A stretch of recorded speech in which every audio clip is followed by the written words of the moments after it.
Now we're rolling. Okay. How are you doing today, Aida? I'm doing okay. Just okay? Just okay. I don't know. Today is kind of like an okay day. Yeah. Well, I guess it's better than bad, right? It is. It is. From the things that you sent me on Facebook, it sounds like you've had worse days. Yeah. Yeah. Yep. I'm gonna move that mic slightly closer. Okay. Is that comfortable? Yeah. Okay. Yep.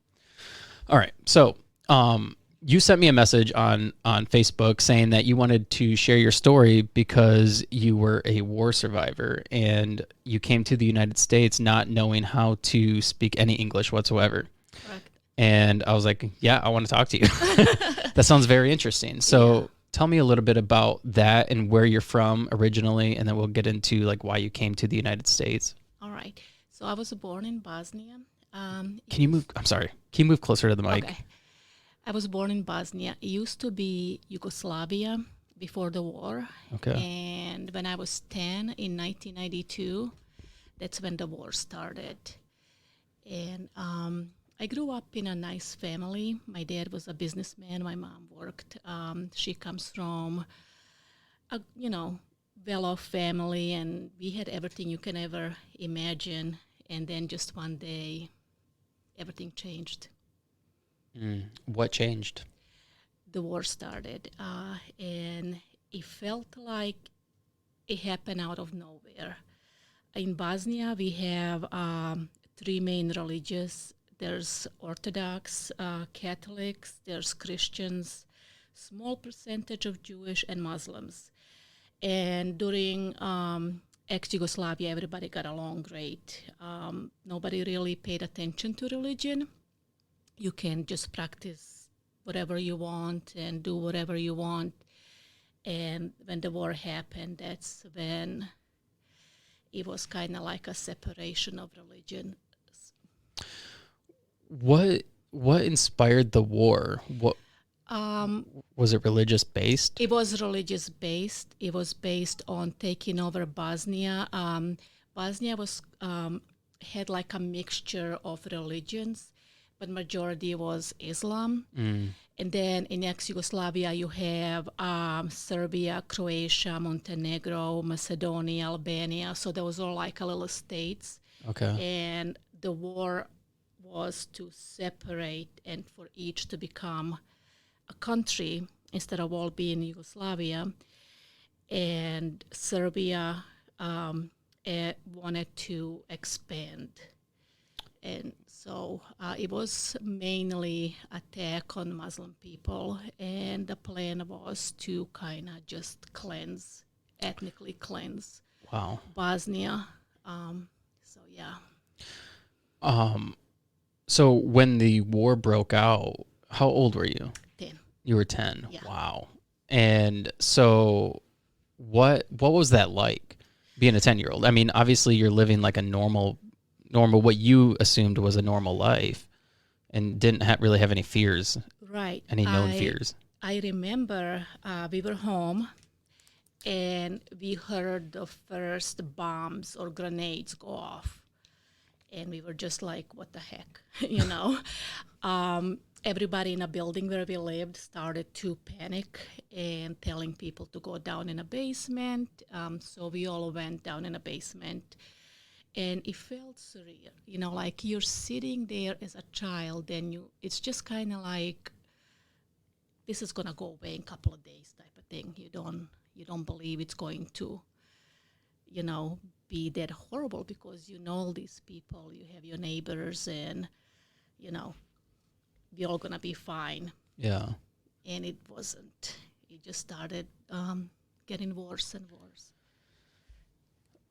Oh, that's got to be so scary. It was. I just recently had a person on the podcast whose parents were, and she's from Ukraine too, but her parents are from Ukraine, and they had a bomb drop right in. I'm sorry, hold on. We're gonna pause for just a second, and we're back. Okay, so yeah, I had somebody on the podcast that they escaped Ukraine, and they talked about the horrors of the war, and they talked about they had a bomb drop right in the front yard, and it didn't go off, and it was one of the most scariest things that they had ever experienced. And at that point, they realized that they needed to escape Ukraine and try to seek asylum here in the United States. So, at what point during that war did your family decide that we need to leave the country or we need to try to get out of here? Sadly, it wasn't until after the war. We couldn't go anywhere. It just keeps getting worse. Like the grenades were more frequent. People are starting to really panic. Buildings are being destroyed, and you can kind of feel in your soul, okay, this is starting to get worse. Something is about to happen. So I remember we were in our house apartment, and next thing I know, I just heard like a glass, smashed, and my ears were ringing. And I'm screaming, and my mom telling her, I can't hear. Didn't realize that they were, bombing our building, and there was like the glass that was falling. And I remember my mom like telling me, to be quiet because there were like snipers nonstop. So we realized we weren't safe in our town, and we decided to wait till it was later in the night and try to get to my mom's grandparents' house because they're more isolated in a country. My grandpa had lots of property around him, so there was no neighbors for miles and miles, and maybe it'll be a little bit safer. And we were still kind of naive under the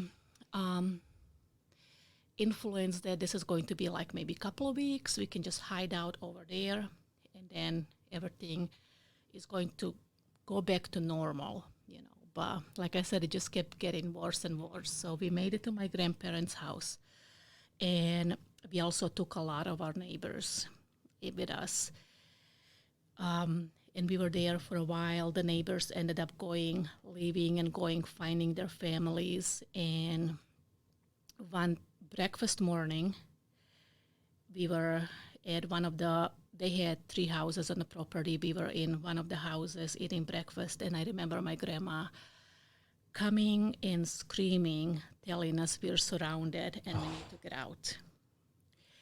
And I remember, as a child, you ask me what do you think as a child, I remember like I didn't eat breakfast. Like I'm hungry and I didn't eat breakfast. So, of course, we came down and we were surrounded by soldiers. It was only 4 of them, but they were acting like there was more. And the sad part was, it was the people we knew. Wow. It was the people that used to work, the grandchildren of the people that used to work for my grandpa.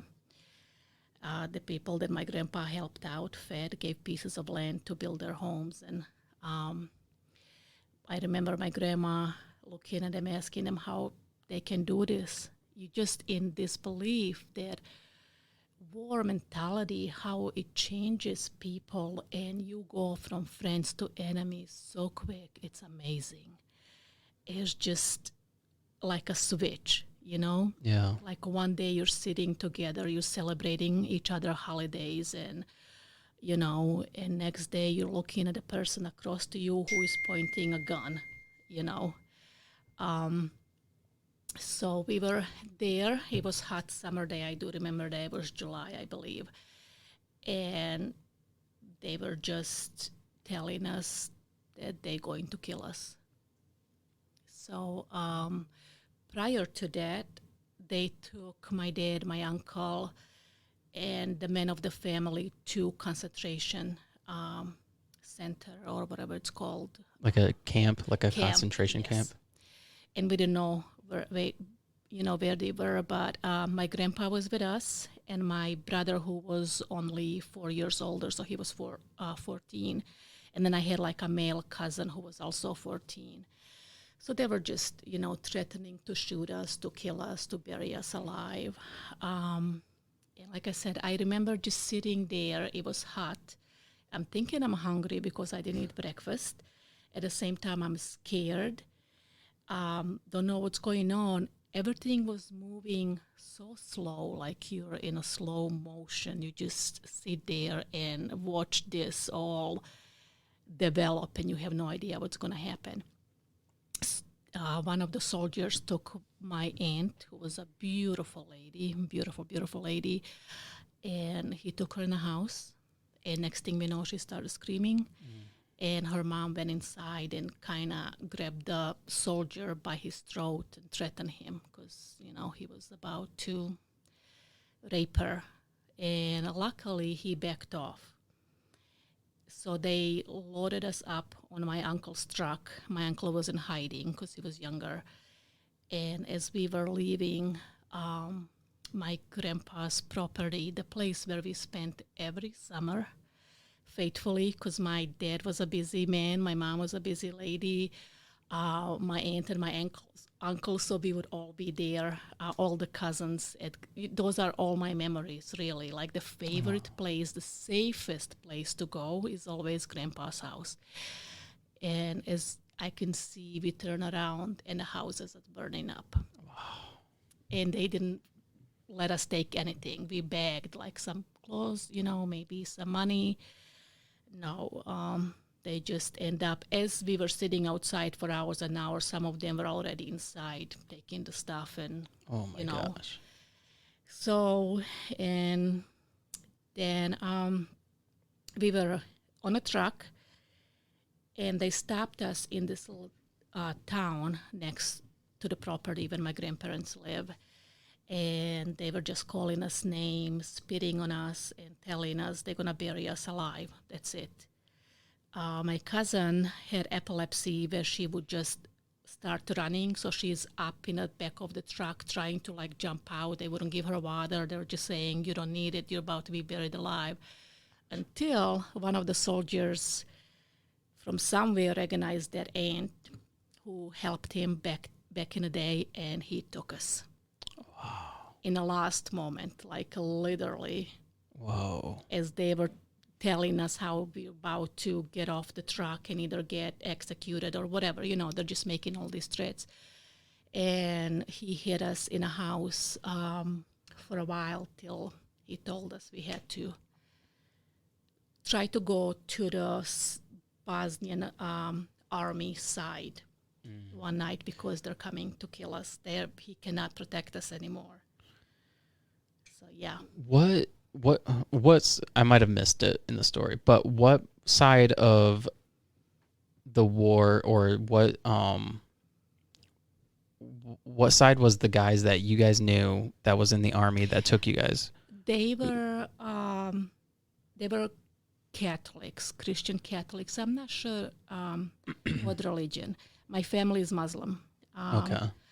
And so they took you guys because you were Muslim? Yeah. Okay. And they wanted to, like I said, they wanted to expand.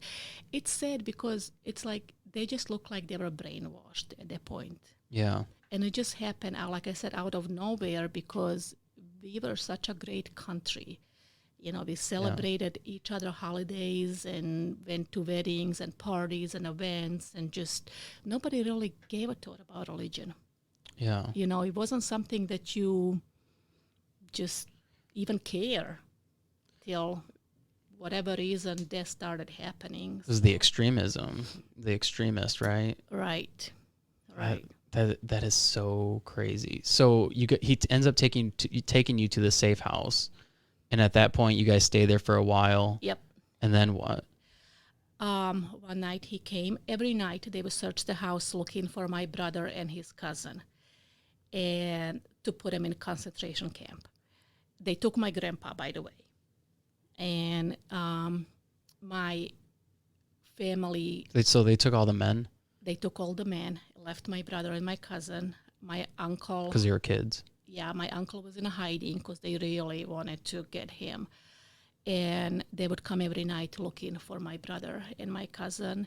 And I remember we would hide them under bedding and pillows, and we would sit on them and act like we're just sitting, because every night they would come and they would just search the house, and we will tell them they're not here. And so one night the soldier that kind of helped us well, he did help us out, came and he said, they're coming.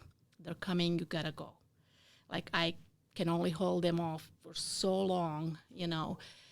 So we got up and started walking towards the territory that now belongs to Bosnian army. And you're walking and you're walking and you're walking at night, and all you hear is snipers. Because Bosnia and Herzegovina, I'm in Herzegovina, it's like a lot of mountains and hills. Okay. So it's a perfect place for them to be and just shoot snipers. And I'm holding my mom's hand, and bodies are just falling. Oh my gosh. Falling, women with babies. And you just, like I said, it feels like so unreal. You're waiting to wake up. This cannot be my life, you know. Plus, we're hungry. Now there's no food. And you just keep walking. And my mom just kept telling me, don't look, don't look, don't look. Like, but they're just bodies literally falling. And finally, we crossed over, and my uncle was there. Luckily, he made it safe, and he took us to one of our relatives' house in a basement. There was no electricity by now. There's no water. Everything was shut off. Everything was just everything is ruined. All the older buildings and bridges and everything, mosques and churches and everything that ever, meant anything now is just destroyed. Wow. So we stayed in the basement for a while, hungry. We literally cooked grass. Wow. Literally boiled grass. How did it taste? Like grass. Like, I don't know how to explain it, like nothing. Like, you ever had spinach but not put any seasoning or anything? Yeah. But the grass is a little bit more bitter. And from that on, we couldn't stay hungry anymore. We had to walk over the mountain, literally, to get to a little bit of safer city that we heard there was a little bit more food, and there's UN closer by and a little bit more protected. So now we're walking over the freaking mountain for days while my aunt is 9 months pregnant. Holy cow. So, yeah. And we did it, but just the clothes on our back. And this time they released my dad and my uncle and my grandpa. So we're all released together. They released them? Yeah, because UN came and looked at the, camps, and was like, this is not livable. I mean, it was horrible what they did in there. Horrible. Did they torture them at all? Yes. What kind of things would they do? Starve them. They would take him outside, make him strip naked, and power wash them with a super cold water. Oh my gosh. If you had a family member, one of my cousins wrote a book saying something like, if I translate it loosely, how can I raise a hand at my dad? Like, they would make dad and son fight, or they would rape. There was a lot of stuff going on there. Yeah. Luckily, besides they kicked in my grandpa's teeth, and they really didn't do like that stuff to my dad and my grandpa and my uncle, but they witnessed it. So when the UN came and they looked at it, and they had to, release them. So now we're in a different city. It's being a refugee in your own country is the saddest thing ever. I get so upset when people are so pumped up about war. Who gets pumped up about war? But people do. You go online, you go on a Facebook, and you have people, they're like, we're ready, to have a war. It's a lot of politics, pretty much. Yeah. And if they only knew, they would never, ever wish that. Well, I think it's a very naive perspective, right? Because living here in the United States, I would say 95% of the population has never experienced anything like that. Even if you are poor and you're homeless, and I see homeless people, quote unquote, homeless people on the streets begging for money who have smartphones. Right. It's like, we don't have it that bad. People in like foreign countries have it really bad if they're poor. Right. And so like we have no idea what war would do to us. That's exactly what I kind of want to shine the light on. I talked to my son about that a lot. He was born here. Mm. He's 19 years old. And I just feel like I'm fighting with the devil here, like the social media is telling them what kind of life they should be living. They're just Yeah. watching all these videos and think that these 15, 16-year-old kids are millionaires and that's how the life is. It's Yeah. just, Yeah. and I try my best to keep him as humble as I can without terrifying them like, oh, because I lived through this. But I also want him to know, so maybe they'll respect it and appreciate it more. Yeah. People that are born here don't realize that just being born here, you have an advantage. Yeah. That's a big advantage. Yeah. And it angers me when people don't take advantage of the situation to better themselves. Maybe because I come from a family where my dad, was an achiever, and I had a good, strong family. But it just angers me. I don't know how to explain. I came here no English. So now I'm 16 years old. Came here with the shoes 2 size smaller, literally. Nothing. We had no bags. They put us in this old little house that we share with some Vietnamese refugees, very nice family. And you're here, and what do? You can't go back because you don't want to live through what you lived again. Now we have PTSD and we're scared, but you're here and, so my dad set us down and told us, we're here, there's no going back for now. And I need you to get education. I need you to succeed and take advantage of coming here at your younger age. Because my dad was older guy when he got married, so he was already in his 50s when we came here. So, I tell that to my kids a lot, like, you have no idea that you're already one step ahead just by being born here. Absolutely. Yeah, I think it's very easy to look at, like, especially with the invention of social media, it's easy to look at other people's lives and think, wow, like they have it so much better than I do. And it's easy to get depressed about it. But then, like, again, we don't think about what other people in other countries have it like. I mean, if you just simply look at Ukraine and what's happening there, like when I was sitting there talking to them, I was like, wow, like this is unimaginable. Like I can't even imagine if a bomb dropped in my front yard, what would I do? Like at that point, social media, cell phones, technology, none of that matters. Nope. Fame, like none of that matters. You're just at that point focused on survival and caring for your family. Yep. And nobody knows what that's like. I mean, nobody who's gone through a situation like what you've gone through know what that's like. Right. And I wish I can explain it, because a lot of people ask me, so how did you feel? It's just hopelessness. Yes, you're just there, you're existing. And you're just hoping to survive another day. Yeah. But everything is out of your hands. That's one thing that, like, when I mean, because mental health in the United States is so bad right now. And, I understand, like, it's very difficult for young people to figure that out, especially with social media and their peers. They're all experiencing anxiety and depression and all this. What does that, when you see young people going through that and knowing that, like, you had to, like, go through so much in life and you just, like, not depression, like you didn't have time to be depressed. You didn't have time to have anxiety and sit there and think about it. You just had to focus on survival. When you hear about people who have anxiety and depression and they just want to I guess, have a victim's mentality and they just want to sit there on social media and not do anything to better themselves. How does that make you feel as somebody who's a survivor of a war? Right. I try not to judge their situation because I'm not going to say, who am I to judge who mentally had it worse, I believe that mental health issue is a still big issue in USA. It's unbelievable that at this time and age we're still fighting it like it's taboo. It's people are still embarrassed to admit they're depressed, or they have issues. Or like you said, there's people, they're just on a social media not doing anything to help themselves.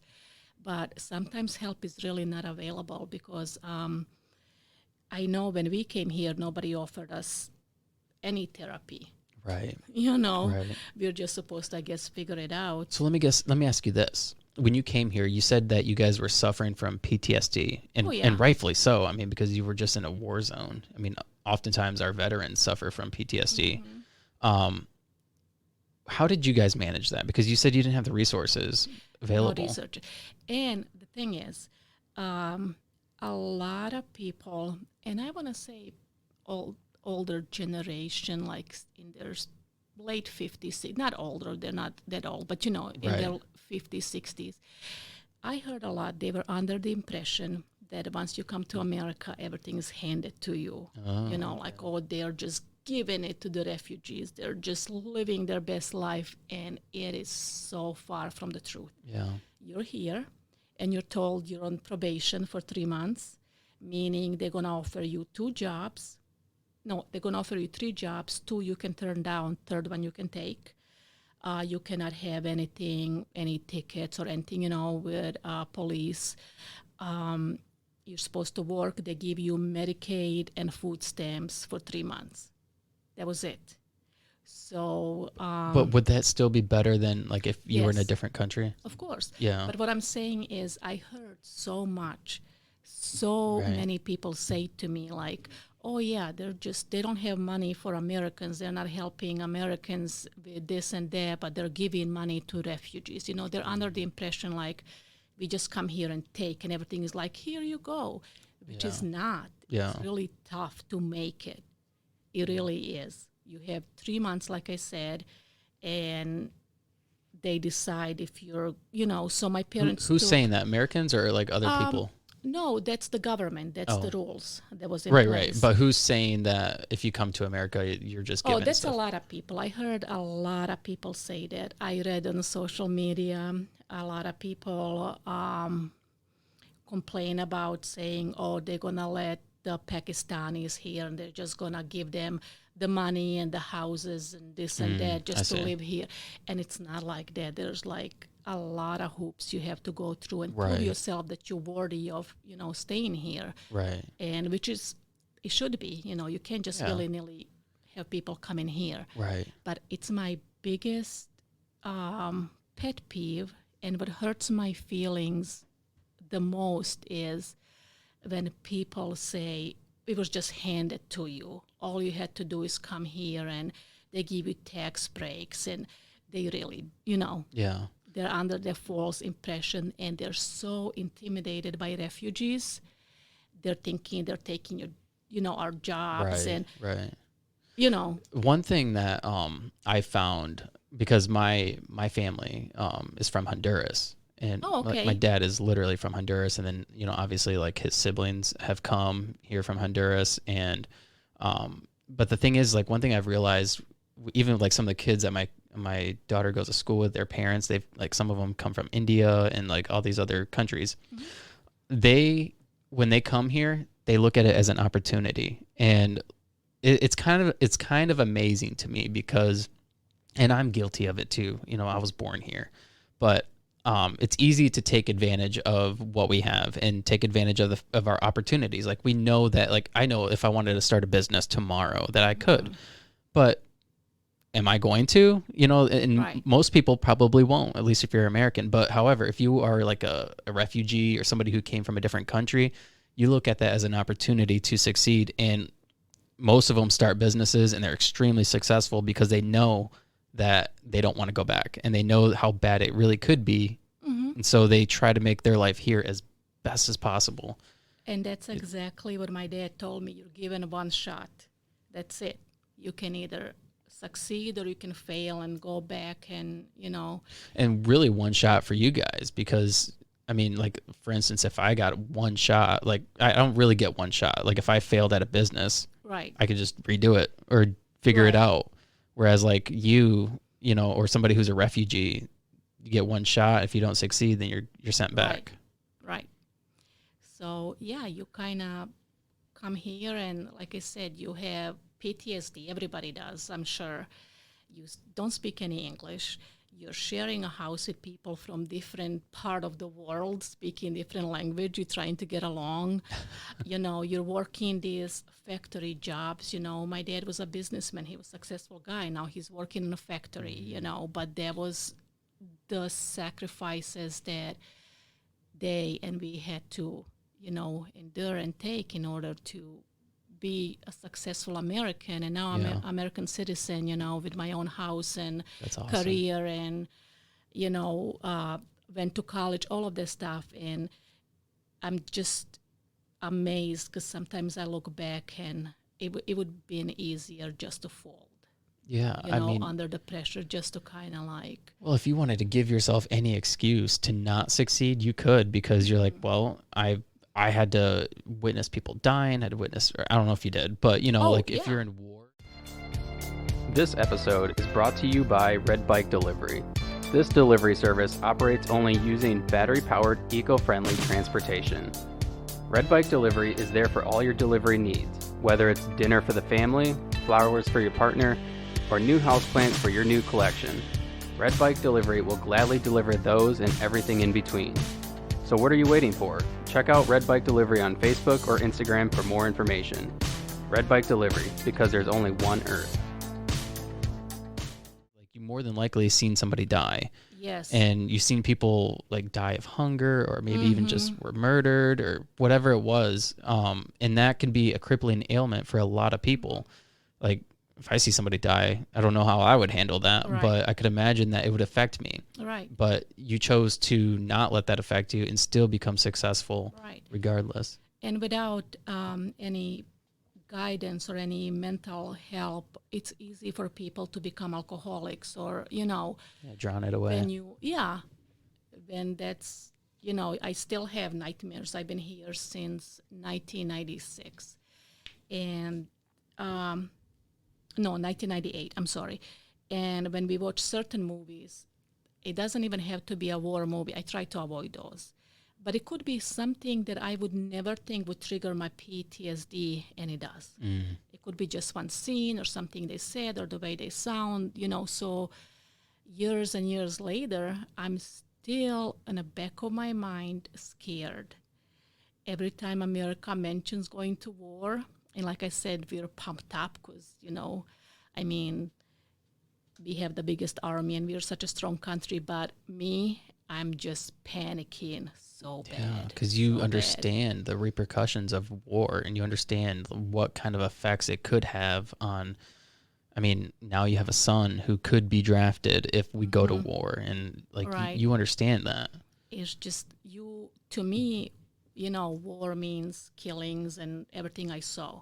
And it was so barbaric. That's what how people describe Bosnian War. It was just so barbaric. The stuff that they did was not human, Yeah. And that's how I picture that, every war, that's how it is. Because that's all I know. That's how I seen it. Yeah. Well, it scares me. Yeah, I could imagine. No war is pretty. That's for sure. No. Yeah. No war. And we watch the movies and we're amazed, because we see heroes and victories, and we play video games about, being soldiers and shooting, and all of this stuff is entertaining, but not when you live through it. Then you realize this is not a video game anymore, Do you allow your son to play those kind of video games? I do, and luckily he's not interested in them. It's hard to balance. I try not to, like I said, terrify them, and I try not to I also have a daughter who is 16. I try not to have them feel bad or, I just want them to know the story, and it hurts my feelings when I feel like I'm not doing enough. It's like I just want to shake and be like, do you know what I've been through?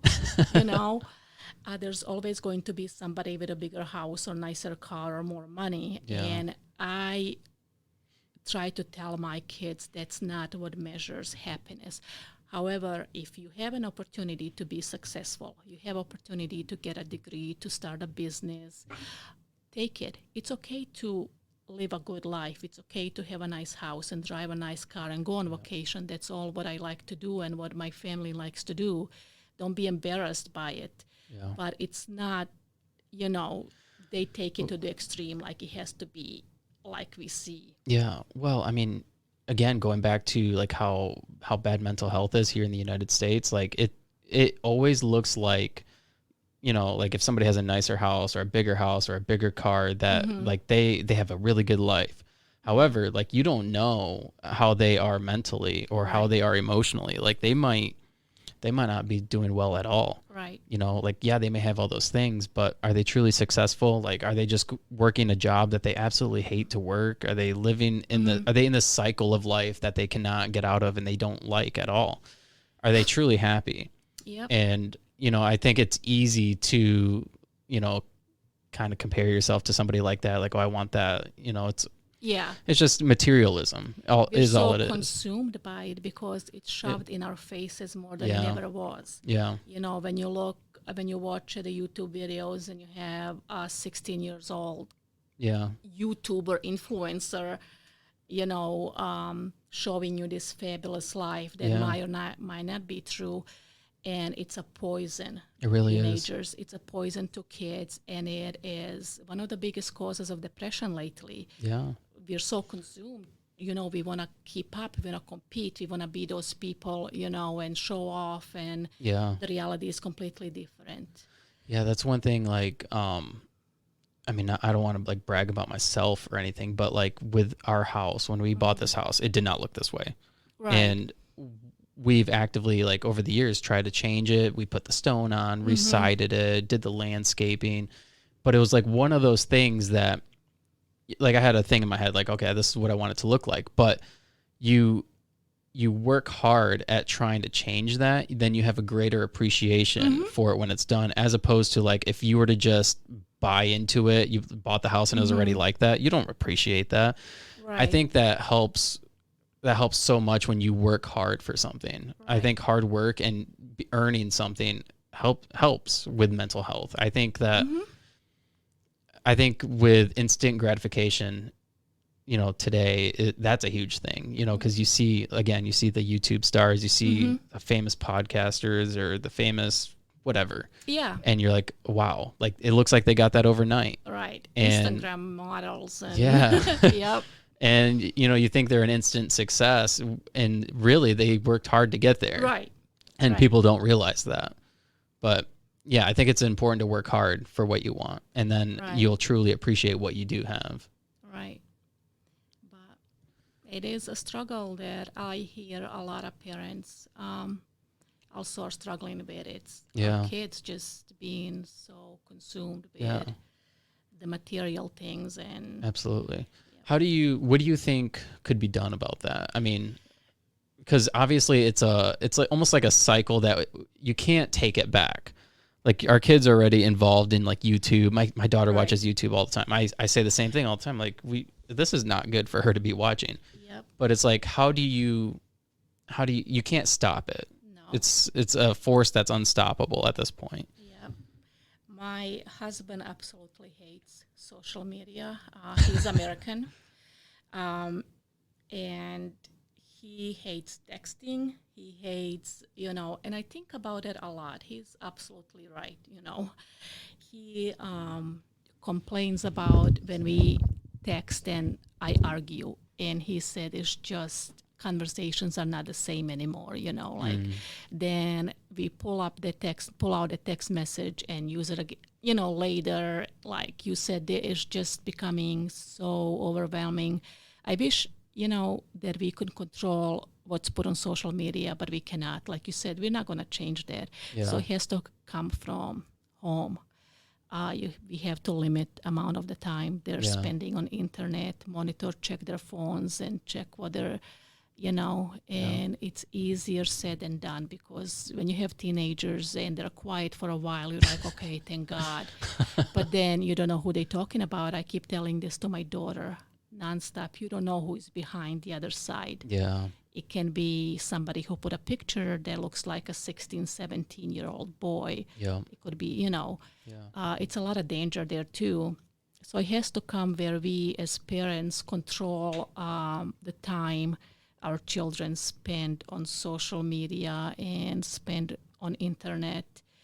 And like I said, it's easier said than done because I know I failed, and Well, I mean, it's something that there's really no path of what's right and what's wrong, and like what amount of time is right and what amount of time is wrong. Like, it's something that you got to try to navigate. And it's like, what should I watch should I allow my kid to watch YouTube or their tablet for an hour a day? Right. Or like, there's no like guidelines there's no for anything.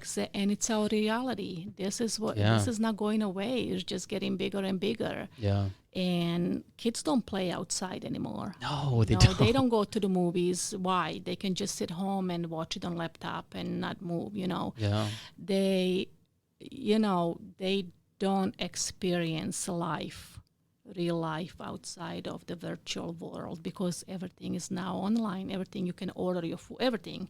Yeah. You don't have to ever leave the house, but you're missing out. Yeah. You're missing out a lot. And this is the one struggle that we are currently having in my house because my husband tells my daughter, like, you got to get out of the house. You got to, do things with us.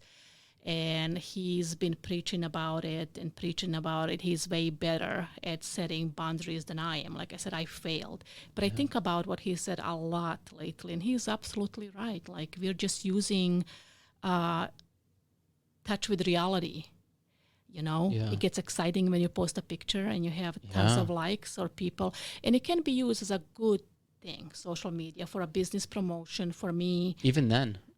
Connecting with my family. It's, I can see their pictures and stuff, but there's also a lot of bad stuff happening. Yeah, it's even then though when you could say that, well, it's really good for promoting a business. Like, I use that excuse for Facebook or for any social media. Really, I'm like, it's a really good tool to promote your business, which it is. I'm not gonna lie. However, like, when you post something, I find myself doing it all the time. You get on there like, oh, wow, like 30 new likes. What is this? Like, and then you find yourself kind of getting addicted to that. Yeah. And like, I just posted a video on YouTube the other day, and like I posted it, and then like within minutes I watched it just skyrocket. I'm like, whoa. And then all day I found myself like checking to see how many views I got, and I'm like, this is not good. And like, it's almost like an addiction, like your brain releases. Yeah, I mean, it's dopamine. Yes, and you're just like high on life. You got, all these likes, and you're. So my question is, like, is it negative?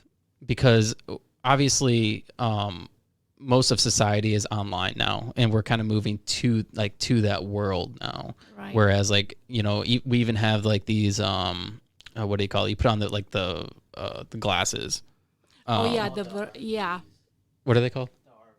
Yeah, the VR glasses, and you have like these fake worlds that you create, but it's almost like it's becoming like a real virtual world. Right.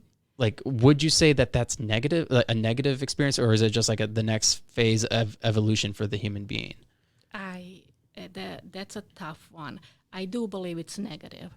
If you make it away, if that's all you do, and you allow yourself to kind of lose touch with reality and don't get out, go on vacation, but instead you put those goggles on and it's right there, you're in Tahiti, that's not the same experience. Yeah. One thing we love to do as a family, my family, is travel. And those are the memories my dad told me before he died. In one conversation, he said, you can never have too much education, know too many languages, and travel too much. Because everything can be taken away. We witnessed that in the war. We had everything you could imagine and then some, and then it's poof. It's gone. Yeah. But what they couldn't take is, your knowledge. The knowledge and the memories that we have traveling together and, experiences, exactly. So that's something you take with you. And that's what I live by type, Yeah. But for somebody who is younger than us or than me and this is their world. That's all they know. Like Yeah. my nieces and my nephews, they're small kids, and they all, that's what I know. That's normal to them. Yeah. Just like COVID is normal to them because that's all they know, to our Yeah. little kids. And it's normal to put a mask on, and it's normal to, Yeah. So how you tell them there's something, Yeah. Yeah. And the thing is with, with like the virtual reality world or just the social media realm or technology in general, if something were to happen, like a war or something, all that goes away instantaneously, and then And- you've wasted all this time. and we're doomed. we really are, because nobody knows how to Yep. face reality at that point. They don't know how to like they don't know how to face the I- world. I know it's not funny, but how many videos you see, there's a disaster going on and people are snapping pictures and going live. And it's like, I feel like that's what would happen to us if we were, God forbid, to go. Yeah. Like, we'll be like, hey, war day 2. We're just so consumed by making sure that everybody Yeah. knows what every step that we are taking, and everything that's Yeah. happening to us. And we need society's approval, and we need strangers' approval, and that's not healthy. I seen a TikTok video when the Ukraine and Russia war broke out, and these guys were parachuting from planes, and they were TikToking, and they were like laughing as they're falling into a war Right. zone. And I was like, "What is this is wild." And that's how I feel like the younger generations, they're just so brainwashed that Yeah. it's such a bad thing. It's such a bad It- thing to be so. And then we have a lot of suicides because of the social media bullying. Yeah. That's another big thing. Now it's even easier. You don't have to wait till you're in school to get bullied. You come home and it follows you, Yeah. Yeah. and it's poison. It really is. And I really wish I knew what to say, or I wish that, but it's not going to change. Yeah. Not going to change. It's just the reality. So, and like I said, that's what I try to tell my kids. It's not, the life, you have it good, trust me. Yeah. you have know, it really good. like just My- stop. My question is, because you've had to go through so much struggle through your life, that you have, I would assume, a greater appreciation for life. Like, I mean, you obviously came to the United States, you have a Right. good life now, and I'm sure you're happy. Yeah. How do you manage to give your kids, I mean, because obviously you don't want to see them struggle. You don't want to see them go through the same kind of struggles you went through. But I feel like the struggles that you went through kind of help set you up for life and everything that was to come, and to, I guess, propel you to become more successful. Right. How do you give your kids struggle? Do you, God, it's It- so hard. yeah, it's got to be difficult. It is difficult as a parent, It's easy to judge and to say, oh, if this was me looking as an outsider, I wouldn't do it. I wouldn't give my kids, Like I said, I'm just like anybody else. I failed a lot, I give in a lot. I don't know. My husband comes from a different background, and he is a person who appreciates everything, of course. And he's way better as parenting when it comes to that, to kind of like, me, I feel some kind of guilt for whatever reason, because I did grow up very privileged. And my dad did made every single dream and wish make true, And I kind of feel like I'm being dishonest if I don't do the same. But then I don't want my kids to be as spoiled as I was. And I'm saying this honestly, I never wanted to be spoiled like I was as a child. And when I was in a war, I remember sitting in a basement and telling myself, I might never eat chocolate again. Simple thing like that. I'm thinking about chocolate because I'm so hungry, but I'm like, that's my favorite, Yeah. I'll never eat chocolate again. And everything, like you said, everything is more appreciated now. And I'm trying to kind of convey that to my kids. And I'm working on it. They're good kids. They're starting to become little adults. And my son, he's a little independent person and earning his own money, that helps, Yeah. but it's a lot of, they're different. I was here working since I came. Yeah. That was the first thing I did, find a little job bagging groceries at Myers When for you were $5. 16. Yeah. Wow. And going to school and taking a bus and having rides. And, he doesn't have to do any of that. He didn't have to work till he's 18, till he got his car, till he finished his high school, Yeah. But again, it's not their fault. So I'm kind of in their like, okay, it's not their fault that what happened to me happened, so I don't have to take it out. I'm trying to take it out on them and restrict them from everything in life. But at the same time, I know I give in a lot. So... Well, I mean, that's the good thing about having the resources that you have now available and that's the whole point, is like you don't want your kids to struggle as hard as you had to struggle. Right. But at the same time, it's like you don't want them to become as spoiled. Like you don't want them to become spoiled and take advantage of things and be unappreciative. And that's what it is. I think that's a huge thing in today's society, is because of the instant gratification. Like the ability to just get on your smartphone and order something on Amazon and it shows up the next day. Like I know sometimes when I do that, I don't order stuff on Amazon very often because I would much rather go to the store and buy it. But if I can't get it the next day, I'm like, are you serious? Right. Like it's one of those things that, and that's inconvenient to us. Like, gosh, they're not going to deliver it, Right. It's going to take a couple of days. It's just, Yeah. And I just think that, like, how do you change that? How do you get a kid to not, I guess, be unappreciative and take advantage of all that? Right. How we set the healthy balance. Right. Where they can, and I think that's what it is. When they're little, we have to start telling them how long they can use the internet and kind of expose them. But us as a parents, we fail because we're glued to the phone too. Yeah. We have to do better. We have to expose them to the real life and take them places and have them, experience the real life, not just the virtual. And like I said, we as a parents, we're on it too. So yeah, I mean, how are you going to tell your kid that he can't be on YouTube or whatever it is, for more than an hour a day when you're constantly picking up your phone? And that's something I'm guilty of too. Right. I mean, I think everybody's guilty of it. Like it's an easy distraction. Like when you're bored for a couple seconds, just be like, grab. You don't even have to log in. No. Sometimes it lights up when you just grab it. There you go. Yep. You don't even have to push a button. I took off my Facebook a couple of times, and I read somewhere it takes 7 days to change your routine or to change your habits. Yeah. And when it started to feel good, it really did.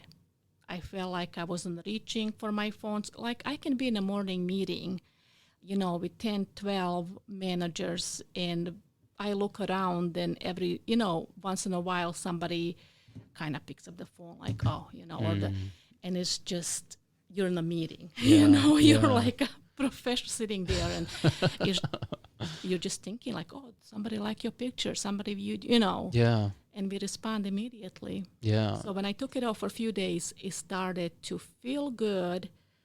I felt like I was doing more, but then I went back. And just like that, I was back. Yeah, it sucks you back in. It does. It's like a portal. One thing I did with Facebook, and I probably should do it again. For some reason, I don't know what happened. I don't know if it's because I got a new phone and it just took it off or something, but there's a setting that you can put on Facebook, and I think you could probably do it on all the social media platforms, but you can set a timer.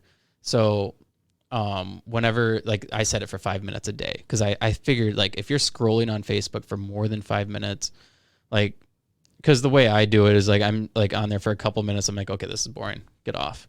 But then I find myself like 2 minutes later again doing it, and then again just like refreshing and see what's new. Yeah.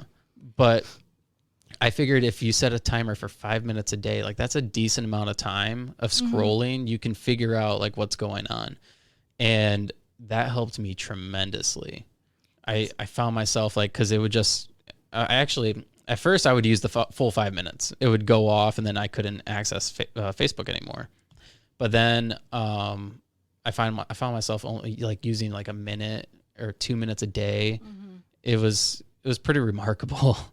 I need to do that again. I feel like But in life, anything we do in moderation is fine. yeah.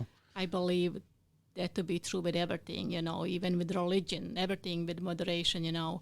That's actually good. I'm going to try that. Yeah, you Because when should. I log in, I'm watching one video, and then 20 minutes later, I am so deep.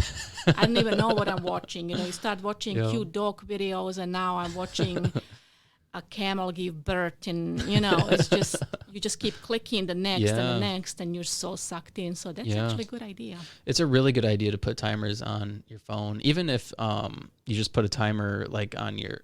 I think there's a way you could maybe put a timer on your phone to where you're only on your phone so much. That might be a good idea too. I think as long as you're cognizant of the amount of time you're spending on it, then you're kind of aware. And Right. if you're aware of it, you're more than likely going to try to make a difference. If you realize it's truly affecting your life and it's affecting your life in a negative manner. And that's one thing I think I actively think about that. And I think a lot of people do, like based off of conversations I've had. I think a lot of people think about the amount of time that they spend on social media and the amount of time they spend on, on their devices and whatnot. They realize that it's not beneficial to their life. Right. But how many of us are capable of doing that? Yeah, I mean it's an addiction. It's like, it's almost like smoking. Right. Like you want to stop and you don't like it, but it feels so good. It does. I can't stop. Till Yeah. it doesn't, till something, and it's just, Yeah. yeah. Yeah, and then we get, like TikTok, like Facebook was pretty bad, and then now we have TikTok, and You're it's watching these videos, and it gives a platform.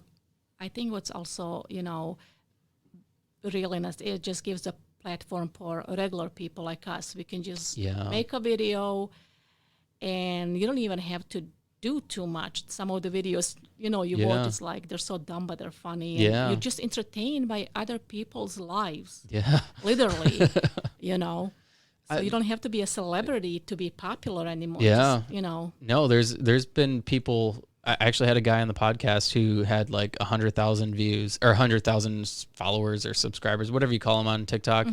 And it's easy. It's incredibly easy to get it. And it's like, that's amazing. Like that guy has 100,000 people who like him. And it would be the stupidest video that you don't think it would get popular. Yeah. You can, sometimes you look at some really good videos. My son posted a few years ago a little video close up to his eye, like, and then he was like, oh my God, all these likes. And what is so entertaining about that? But, he had thousands and thousands of likes and views or whatever, and he was so excited. It's like the biggest accomplishment for, And I'm like, so what's the video about? It's his eye, literally, like he's closing in, and that was it. Wow. But people, it's just random stuff like that. Yeah, people are attracted to really dumb things, and it's like, but it's amusing. And It is. Probably because we all realize that we're more alike than we're not. Right. And it's like, wow, that person is just like me, and they're on here like sharing it, or that's something I would do. Like, I mean, like, how many people have been bored and pulled up their camera and just like started like doing this, and they're like, wow, that's cool. And then your son just happened to record it and put it on social media, and people liked it. Right. Well, there are like, healthy benefits running a business, staying in touch with relatives, and like you said, a little entertainment where you kind of like, okay, we're all just alike, Yeah. Well, and I don't think like technology and social media and all this stuff is negative. I don't think it's a negative thing. It's obviously added a lot of benefits as far as like communication and being able to keep in contact with family who are like out of state or across the country or across the world. Right. Like it's connected so many people and it's helped so many people. And I think it just depends on how we use it and how we let it affect our lives. That's the negative aspect of it. It's our mental health. It's what we do with it. Because we haven't figured out how to separate good from bad. No. Get it both, Yeah. On social media and I think a lot of people let even if they see something they don't agree with on social media, they can't stop themselves. they have to comment and they have to like it and they have to engage. It's like, that is not healthy either. When you see things you don't agree with, it's easy to want to respond. Because you're hiding behind, maybe you wouldn't say it if that was face to face. Yeah, no, you wouldn't. You know, but now you're like, oh, I'm in my home. What is this person in Kentucky going to do about it? So I'm just going to call him out on it. And you're arguing for 2 hours with people you never met. Yeah, and that's not healthy. It's not. That's not healthy at all. No. Yeah, I try not to engage in any of that, but I bring that up because I also had a guy comment on, I posted on Facebook the other day because I thought it was funny. This guy commented on my YouTube video and was like, keep your garbage off my feed. And I'm like, this guy doesn't even, his name's Bob. So I shouldn't even be giving him credit on this podcast. But when Bob I seen needs it. Yeah. When I seen that, I immediately thought, well, that's a sad guy. Right. Like who takes their time and effort to, if they see something they don't like, to give a person a thumbs down and then comment on it. I'm assuming he had been giving me thumbs down on most of my videos because there's always one person who gives me a thumbs down on all my content. And I'm like, why would they give that that's a like a motivational piece. Why would you give that a thumbs down? But then I just think that like, that's a really sad person. Like, what is he going through? What is his life really like? And honestly, it just gave me motivation and inspiration to keep on doing what I'm doing. And if not, double down on what I'm doing. Right. Because obviously you're doing something right if people don't like it. Right. But lucky for you, you have the mental strength to do so. Yeah. But imagine if there was a teenager who is insecure. Right. You know, and somebody comments. Yeah. You know. Yeah, it could be crippling. It could be. It could be very crippling to somebody who's not who's not as secure in who they are as a person. And imagine if it was like a friend, somebody or not a friend, but somebody they knew from school even, and they gave it a thumbs down. Yeah. Yeah, that's actually probably a good thing that Facebook and like the social media platforms don't have a thumbs down. Right. Can you imagine? Oh my gosh. So many people would have complexes. I know. We would be meeting each other in parking lots and really fighting. Yeah. Yeah, that's crazy. I don't know, I don't know where it's going, but I do think that like having these kind of conversations about it and having the awareness does help. And I think it changes the way people think about things. And, you know, like somebody listening to your story and listening to you talk about this, they might be like, oh, wow, you know what? She's right. I need to restrict the time on my kids' tablets or whatever, or even my time on my phone. Right. You know, it could help somebody. So hopefully. I don't know if it'll ever be any different, but you never know. I mean, I think it's all subjective. You know, like what works for one person might not work for another. You know, like one person could probably spend 5 hours a day on their phones and be fine, whereas another person spend 20 minutes and I think it also has a lot to do with the kind of content you're taking in, kind of like, you know, you had mentioned the video games and how that affects, you know, like because you had gone through a war and you had been a survivor of that, seeing some of these things triggers and it affects you mentally and emotionally. And you know, so like if you see some content on social media that you don't that might trigger some things, you know, that obviously helps play into you know, into your mental health. Exactly. So it all depends on the kind of content you're taking in too. Yep. And there's everything there, you know. Yeah. People just post and share, and it's out of your control what you're going to stumble across and what, you know. Yeah. Well, and that goes to like algorithms too, which could be beneficial. You know, like if you like or you watch majority of like motivational videos or whatever, then that's the kind of stuff you're going to typically see. Yeah. So, you know, as long as you like, and if you watch like negative videos, like videos of war and videos of people dying or whatever it is, then that's the kind of stuff you're going to see, and that's going to affect you. Yep. Yeah. Yep. They listen. They do.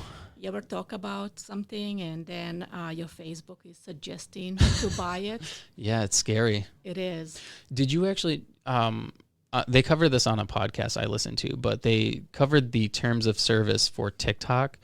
And did you know that TikTok, when you agree to sign up for TikTok, they you're agreeing to them using your computer and any tablet that's associated with that phone.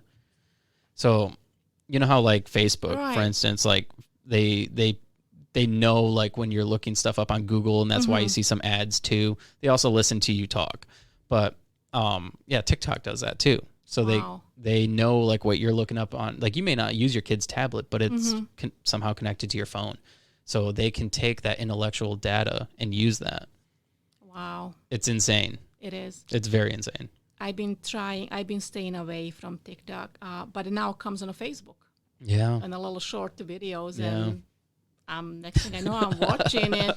You know, you cannot escape. You really cannot. You cannot. It's just, you got to have some self-awareness and self-respect for yourself, and some I said self-awareness, but like some like you got to audit, like self-audit. You know, like, is this affecting me? Am I Yes. doing too much of this? You know, just whatever Yep. it is. Is it making me happy? You know, because Yeah. a lot of days for a lot of people, it affects their mood depending what they saw on a Facebook. Yeah. I have a coworker who said that lately a lot of her friends are sharing just negative stuff, kidnapping, Oof. you know, killings and shootings and drugs and that. And she said she became so depressed because people share, and you know, she's looking, she's reading, and to the point where she had to deactivate her account for a few months or a few weeks and go back at it, because she said that would, you know, you can wake up in a good mood, have a cup of coffee, and then one of your friends lost somebody, and you know, somebody posted something, and it affects your mood. Yeah. Because you're human, you have feelings, and Yeah. so that could, you know. Yeah. There's so many things. Yep. I don't know. Me neither. I don't Me know. neither. Just go with the flow. Yeah. Yeah. Do what works for you, and Yep. and try to like actively make your life better. And it takes self-auditing. You have to It does. realize that, okay, this is not making me a better person. Like because I do the podcast, I spend so much time on my computer and my phone, and I absolutely hate it. Like before the podcast, before I even started this thing, I never spent that much. Okay, my wife would probably argue with you, but I never spent that much time on social media, like at least posting and trying to get likes or anything like that. And that's when I set the timer on Facebook, because I realized like I'm on this way too much, and so I actively try to stop that. But now it's like, because of the, like, I use the whole promoting thing, like it's a good way to promote, which it is, but I spend way too much time. Even if I'm not on social media or on whatever platform I'm promoting on, I'm editing, or I'm uploading, or I'm typing descriptions, creating thumbnails. I'm always on my tablet or my computer. Right. And just even working, I mean, essentially that's working. It's not, I don't like it. It affects my moods, and it affects the way I feel. Like I have headaches all the time. I like, do too. Yeah. I cannot. I don't know how people work on computers all day. And you know, I at work I have to, because I work in a nursing home. So of course we use laptops for all the charting and everything, and it's just, I get headaches too. And what I do is I started stepping out of the building for lunch, and I leave my phone, and of course computer stays. I literally do it, and I step out and I just go in my car, and maybe I'll go to Speedway or somewhere and just kind of like, you know, detach. Otherwise I'm just getting these headaches, and then I'm being moody, you know, and I don't want to be moody, you know. But I understand. yeah. That's one thing I realized, like, because I used to run all the time, and detaching from like podcasts and music was super beneficial. Like if you just get outside and go for a run without headphones in, you realize like, wow, this is amazing. Like you hear the birds chirping, you hear crickets, and you hear the wind blowing, and just like, wow. Meanwhile, I'm just watching somebody exercise on YouTube while I'm having my snack. Like, oh, maybe I should try this exercise, you know.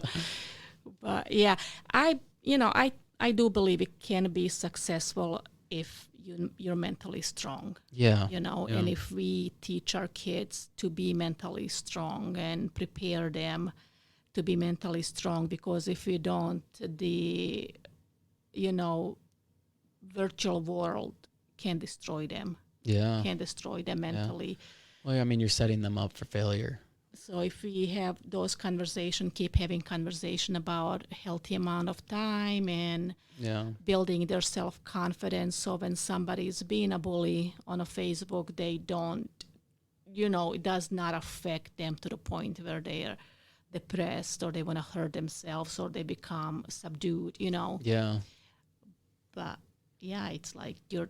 The only way you can build that confidence, though, is by doing things and by knowing that you're capable of being better than what other people think you are. Yeah. And that's generally confidence is built through like being physical, like doing something physical, like whether it's like gymnastics or working out or martial arts or playing a sport.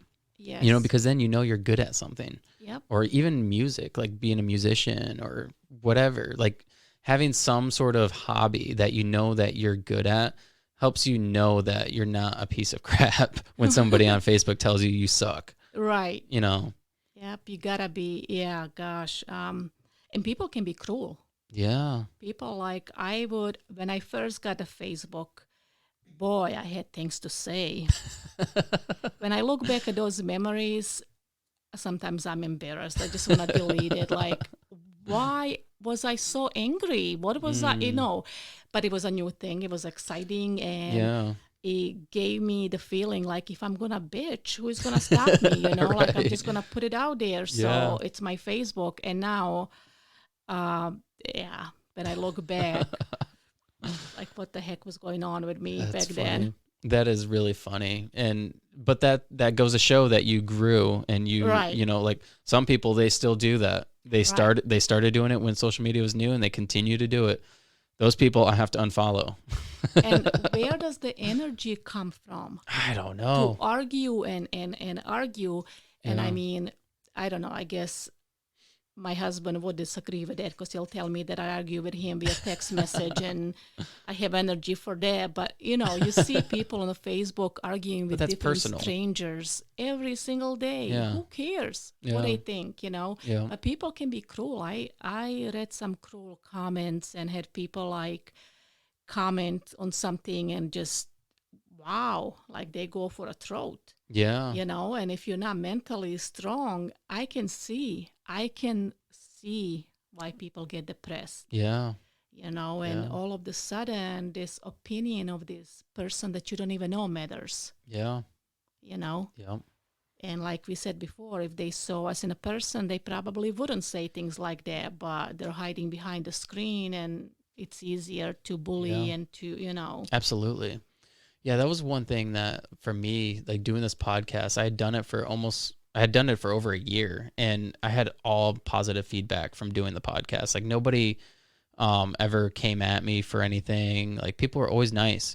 And then I did one episode with a politician that nobody liked and I got so much negative feedback and people like were just nasty. And people in our own community, people that, are supposed to be like uplifting. Right. And they were attacking me. They're like, oh, he's just doing this for attention or he's, this or he's that. And I was like, wow. And you're just doing the interview. I was just doing an interview. That you're siding with a person that you agree. Exactly. And I even said, this is not an endorsement. It's just me talking to him. Right. And, because he could very well be a politician that we all have to, like be under or whatever. Right.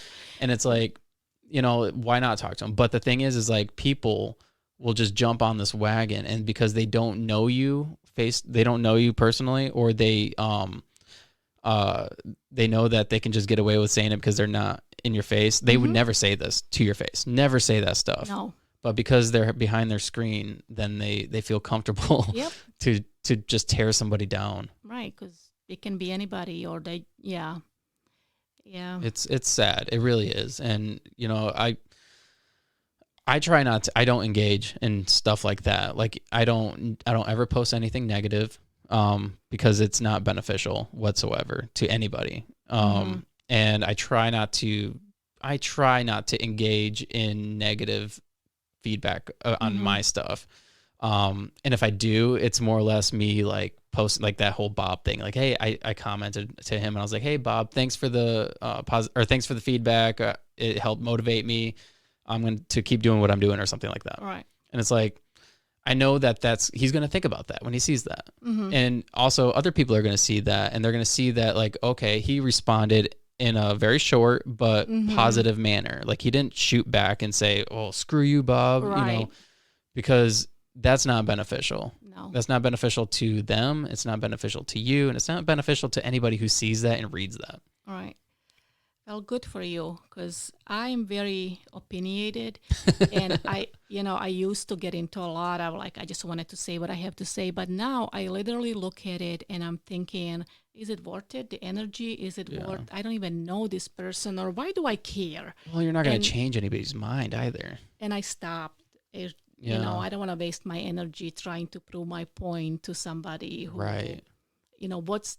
what is the end result? Nothing really. Right. You know, you just wasted your time, wasted your energy. You could be doing something else. So, yeah, I like how you handled it, just thank you. Thanked him and moved on. Yeah. Yeah. I mean, it's not beneficial whatsoever for anybody to do. No. No. But, yeah, you were able to do that, though, like you're mentally strong to take one negative feedback and kind of, like you said, used it to help you, motivate you. But how many kids, again, are not? Well, I'm stronger mentally now, but if that were to happen at the beginning of the podcast, who knows what kind of effect that would have had? Because I didn't have like the positive support that I have now, like from doing it for almost 2 years. Whereas like if I started like let's say my first episode or something, that guy posted that, I'd be like, ooh, right, like oh man, like imagine if that was like my first amount of feedback, like that would be enough to make somebody want to stop. Right. And it would be enough to make me question, like, should I keep doing this? Yep. So like I understand how something like that could affect somebody. It's just, and not everybody has that kind of mental fortitude. No. But it's important to try to build that. Yep. Take a negative and just sometimes you just have to brush it off. Yeah. Really doesn't matter. Nope, it doesn't. But I guess Bob had an opinion. He wanted to say what he wanted to say, I guess. Yeah, everybody's entitled to their opinion. Right. Whatever. That guy can not like my stuff. That's okay. It doesn't affect me. But he still, though, takes some time out of his day to comment exactly. or to, dislike it or Yeah. So that makes you think, like if you don't like somebody, why are you taking time out of your life to watch it and to try to tear it down? Exactly. Yeah. Yeah, and based off of algorithms too, like you see the kind of you see the kind of content that you typically follow. So you're obviously watching other videos that are associated to videos like mine, and you keep stumbling across mine. So I guess if you don't like seeing garbage, stop watching garbage. Right. But sometimes negative feedback is also beneficial. It is. Any attention, Yeah. Sometimes that motivates more people to look and be like, okay, let me see what Bob is talking about. Yeah. And then you click and you're like, oh, this is actually not, I like this. So. Well, yes. And then it also helps you reflect on yourself too. Like, okay, so I've had some episodes where I talk about things and I don't necessarily like explain fully like what I'm trying to say or what I'm trying to convey. And it's mainly because like, you're it's kind of awkward doing a podcast and like you're trying to like express your ideas and stuff, but it doesn't always come out the way you want it to. So sometimes it could sound bad to some people. And especially if it's like politics or something. And that's one thing like with doing the podcast, I'm like, I just told my wife, like, I think I need to, whenever I'm talking about something that could be like controversial, is take the time on the podcast to explain fully what you're trying to convey, because like people could take that in a negative way. And I've had people say like, well, I didn't like what you said there. Even just recently on a podcast, a recent podcast, I had somebody say, well, I didn't like what he said about that. And I thought about that. I'm like, like I don't agree with what he was saying, But I agree with the fact that maybe I should try to explain myself a little bit better and make myself make my opinions a little bit more known as far as what I'm trying to convey in that moment, as opposed to just stating something and just letting that go. Right. See, to me, and this is my argument to my husband why I text, because I write better than I speak.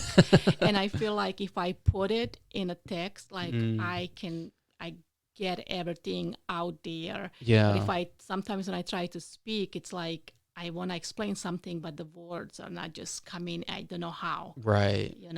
Yeah, I think it's, for me, I'm that way too. It's harder to like think of the words that you want to use, but when I'm like typing something, I'm like, okay, this sounds good. Right. And all of a sudden, like all these words are just flowing in. Yeah. Like, okay. But I try not to, especially when you have like autofill and stuff like that. You're like, oh, that word's good. Yep.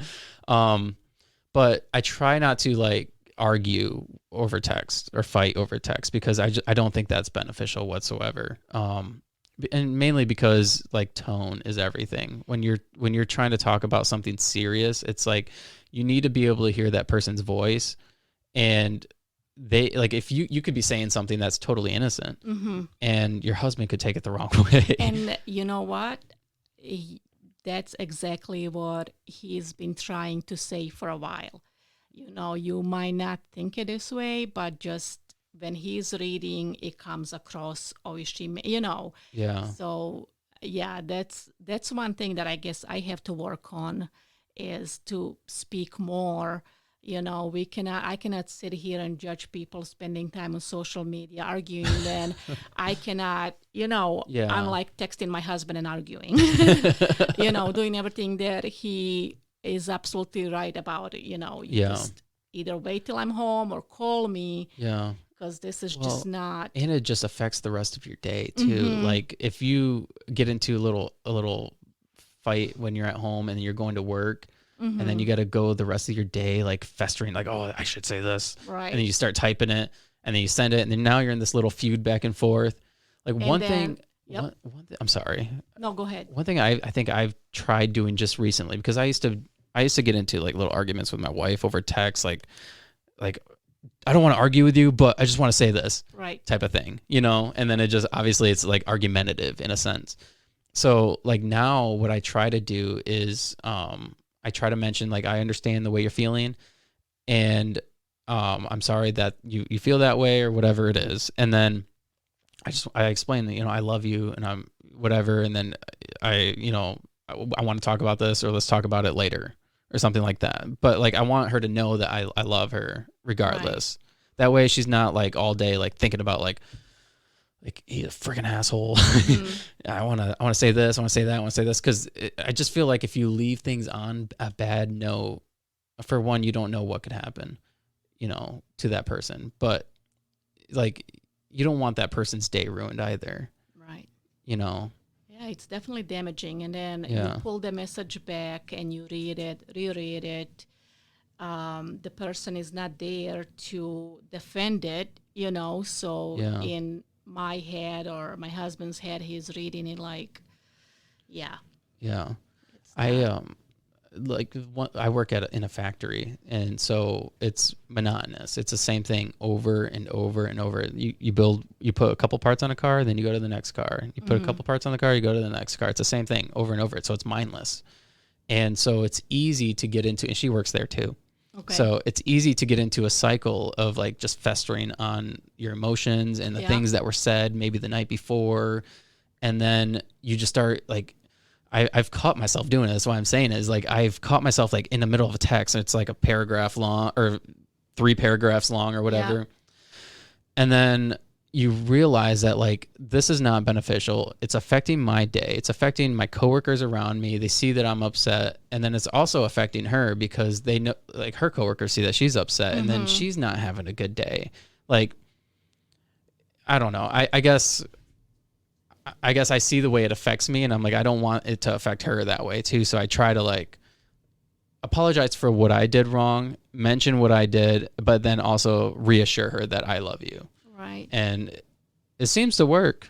Oh, well, good. She's gonna be like, not. She's gonna listen to this podcast, and she's gonna be like, I nope. see what you're doing. We're not gonna do Yeah. this anymore. We're gonna fight. No, I'm just kidding. Yeah, it's something I really have to work on, and I do think about. I'm just stubborn, Yeah, But yeah, I do everybody think is. about it, and he's absolutely right. Yeah. It's just unnecessary, and especially when like you said, you're busy at work. He's tattoo artist, and like in his break when he maybe goes out smoke a cigarette, imagine pulling out this whole paragraph, and I'm like, Yeah. and then sets the tone for his day. And it is definitely something that I've been trying to work on Yeah. and realize within myself, like, you gotta sometimes admit that your husband is right. Darn it. You don't even have to admit somebody's right. I mean, you just have to essentially just humble yourself a little bit to just be like, I love you. All right. Or like, it is difficult. It is very difficult when you're in the middle of a fight to just be like, I love you. Right. Just so you know, I love you. Because you have a point to prove and you're Yeah. just like fired up. But it changes the tone and it Yes. changes the narrative because you know that, okay, now I guess and for me, maybe it has something to do with the fact that I've had abandonment issues. Like, like I was taken away from my mom when I was a kid. It could be that. It could be the fact that, like every time I get into a fight, maybe I'm worried that she's just going to leave me or something. Yeah. But like, if you say, I love you, now you have a new baseline. Okay, I love you. Now we're coming from here and we can work on our issues from there. And, yeah, I think that like even for somebody like you, because you said you work in a nursing home, so I'm assuming you care for patients. Yep. So would it be beneficial to them if you like Right. were, like fighting with your husband and on bad terms? Because then now you're like your mental capacity is somewhere else, Exactly. So I try to look at it in that aspect too. Yeah. And it's like I said, I'm stubborn, so it's hard for me to admit when he is right, Yeah. Yeah. But he is, and yeah, it definitely sets the tone for the day. Yeah. It really does. Especially if you start early in the morning bickering, you know. Yeah, there's been a few times like with my wife and I, because we work the same shift, we literally live the same life. Like we drive to work together, we do everything together. So it's like, if we're not on good terms, is life rough? You got to have that silent ride to work. And, sometimes she wants to talk about it and I'm not ready to talk about it. Right. And so, it's just one of those things like you got to have have your space, and you got to allow yourself to kind of set the tone for yourself for the day before you even handle those situations. Right. That's how I am. I can't talk about it first thing in the morning because it ruins my day. And that's obviously by choice. I allow it to ruin my day, but it's different for women. Trust me, we can. As soon as we open our eyes, like, okay, I'm ready. I'm ready to go to war. I remember what you said 10 days ago. Yeah. That is so funny. So you just celebrated anniversary, right? Yeah, yesterday. Yeah. 5-year marriage. Yeah. That's wonderful. Yeah. Yeah. I joked with her last night. I think maybe my kid said something about like, how long, like, are you guys going to be married or something? They're young. They don't know. All right. And she's like, forever. I was like, whoa. Let's not take it too fast. Like, let's take it in 5-year increments. We'll go another 5 years and then reassess. Yeah.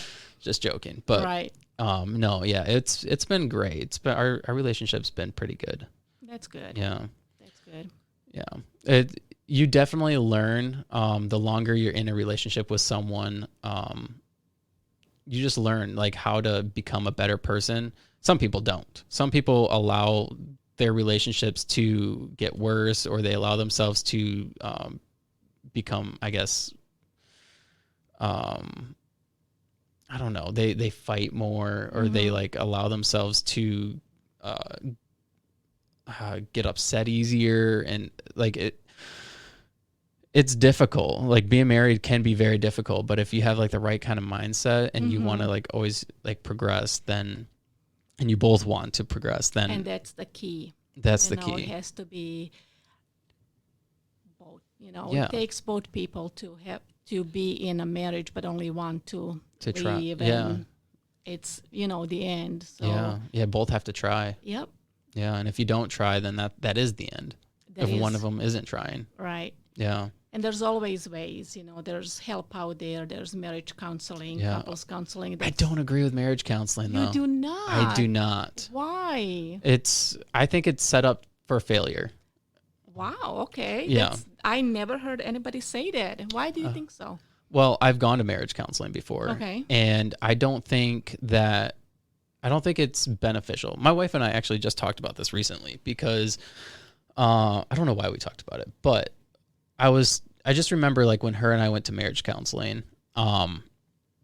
they're asking you like what's going on, and you tell them your perspective, and then they ask her what's her perspective, and then you guys fight the whole time. It's set up for failure. If you both go in there with a mindset that you want to like work some issues out, obviously it can work. However, most of the time when people go in there, they go in there not wanting to do it because there's generally some sort of issues going on. And one person might say like, this is what's going on. The other person might say, no, this is what's going on. And then you fight the whole time. And then you got to go home with each other. And then they tell you to come back next week and let them know how it went. And it's like, I don't necessarily see how it's beneficial. This is real quick before you say something. This is my perspective of making things better. It's like, you got to figure out what's wrong with you before you can try to figure out what's wrong with your relationship. Because once you realize that you're messing up in certain areas and you try to actively fix that, you will become a better person. And then that person will become a better person if they're also trying. And then that makes your marriage better. It does. Yeah. But with any counseling, you have to just go in there and be completely honest. And Absolutely. a lot of us are now willing to do that. Like, why should I admit I was guilty? And, right. But all depends on the therapist. Some of them don't allow for arguments, Yeah. Me and my husband went and had some marriage counseling, and the therapist would not at all allow to bicker. Like, he would stop the therapy. He was like, this is one expensive fight if you want to continue, Right. But, you have to go in there with willing to kind of expose yourself. But I like what you said. You have to work on yourself first. Yeah. You really do individually, before you can fix, And some marriage counselor will point that out, that you have to work on yourself, and this is the areas. Right. I'm big therapy supporter. Yeah, absolutely. So it all depends on the therapist too. But I think therapy is really good. I just don't think that I don't think marriage counseling is necessarily the best way to go when you have an issue with something. Like, most of the time when there's an issue, it's because one person's doing one thing and then the other person has a problem with it, right, and it's affecting their relationship. And if you're a person who truly wants to fix the situation, you will seek the help, and you will try to fix yourself, or seek the help to try to fix yourself.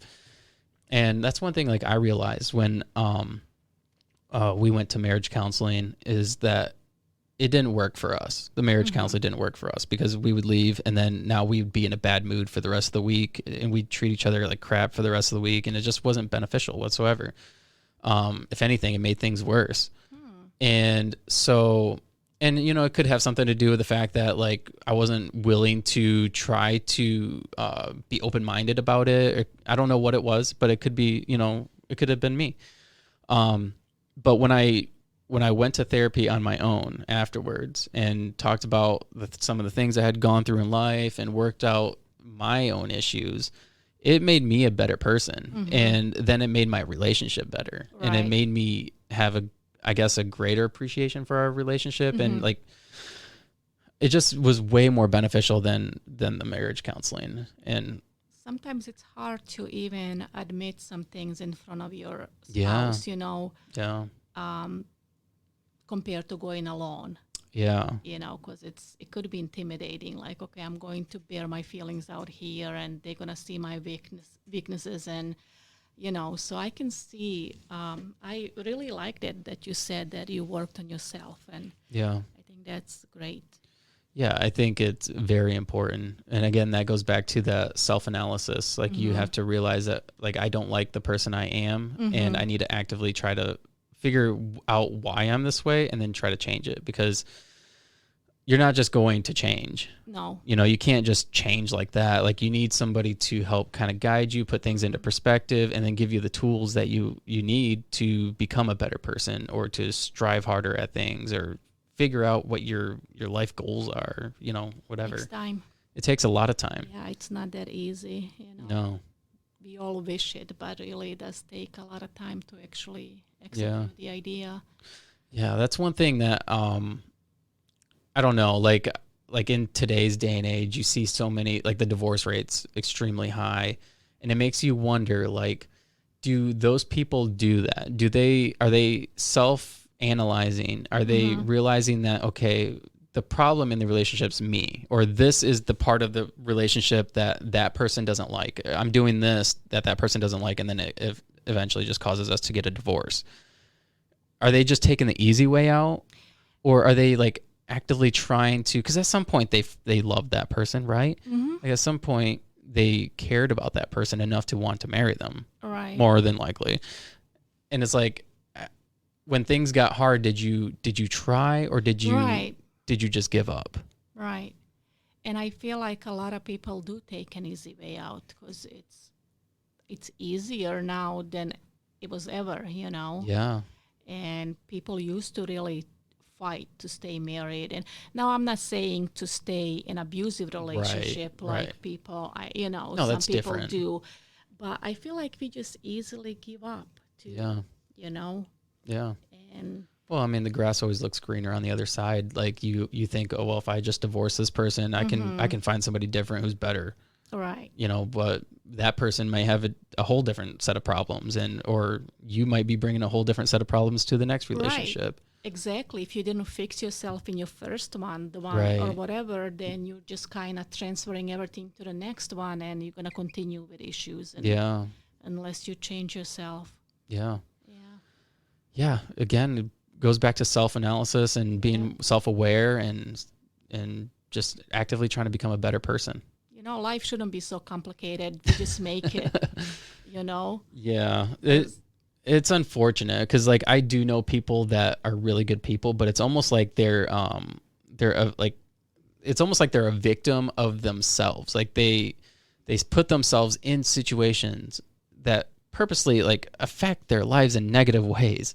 It's like, I know you're a good person. Why would you do that? Yeah. And it's like people are just people just do things. I don't know. Yeah. I don't know. It's weird.